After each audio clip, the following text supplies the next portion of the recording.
অভিযোগ হচ্ছে গত ইংরাজি 21/1/2025 তারিখে গোপালনগর থানায় একটা মামলা হয়। Gopalnagar PS case number 36/25। সেই মামলার একজন অ্যাকিউজ, যার নাম হচ্ছে সঞ্জয় বোস, তিনি প্রথমে পুলিশ কাস্টডিতে ছিলেন, পরবর্তীতে জুডিশিয়াল কাস্টডিতে বনগাঁ সাব কারেকশনাল রুমে ছিলেন। যেহেতু তিনি অসুস্থ দীর্ঘদিন ধরে, তাকে দমদম সেন্ট্রাল কারেকশনাল রুমে পাঠানো হয়েছিল গত 24 তারিখে। পরে 25 তারিখে তাকে সাব কারেকশনাল রুমে পাঠানো হয়েছিল, কিন্তু সাবসিকুয়েন্টলি যেটা হয়েছে, সেখান থেকে সাব কারেকশনাল রুমের থেকে তাকে দিয়ে একটি নাম্বার থেকে বারংবার ফোন করা হচ্ছে এবং ফোন করে বলা হচ্ছে যে তাকে সঠিকভাবে খেতে দেওয়া হচ্ছে না, তাকে হুমকি দেওয়া হচ্ছে, ভয় দেখানো হচ্ছে। আমার ফোনে ফোন আসে, আমি তার নিযুক্ত আইনজীবী, আমার ফোনে ফোন আসে গত 27 তারিখে এবং ফোনে পরিষ্কার বলা হয় যে 25,000 টাকা তাকে পাঠাতে হবে। আমি সঙ্গে সঙ্গে বলি যে এই বিষয়ে তাকে কান্না দিতে। এর পরবর্তীতে আমি সমস্ত ঘটনা লার্নেড এসিজিএম বনগাঁর কাছে এফিডেভিট আকারে জমা করি। আমার বক্তব্য লার্নেড এসিজিএম বনগাঁ সেটা কনসিডার করেন এবং স্যাটিসফাইড হন এবং এসপি বনগাঁ পিডিকে ডিরেকশন দেন ইমিডিয়েট রিপোর্ট দেওয়ার জন্য।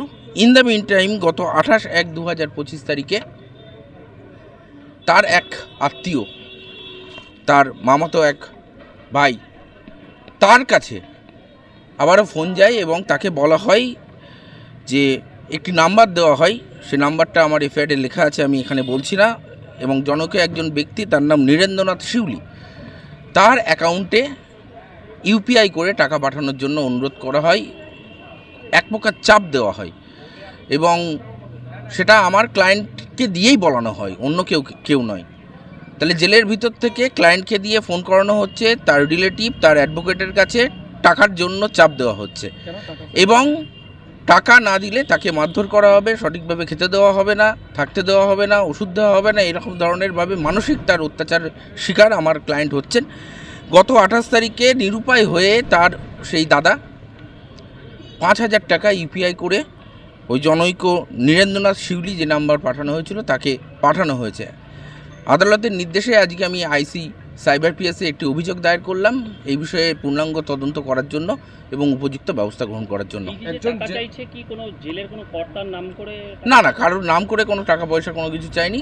শুধু বলেছে এখানে থাকতে গেলে সঠিকভাবে সুস্থভাবে আমাকে বেঁচে থাকতে গেলে বা আমাকে এখানে না হলে মারধর করবে, ভয়ভীতি দেখানো হচ্ছে তাকে, তার জন্যই বলেছে এখানে থাকতে গেলে টাকা দিতে হবে।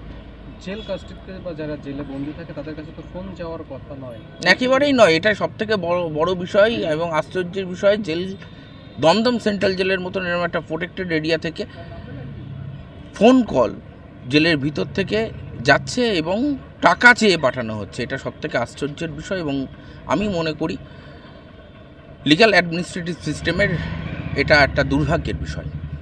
আপনি তো একজন আইনজীবী, কিভাবে দেখছেন এই বিষয়টা? এটা একটি সংগঠিত ক্রাইম বলে আমি মনে করি। এটা অর্গানাইজড ক্রাইম, এর বাইরে অন্য কোনো কিছু নয়।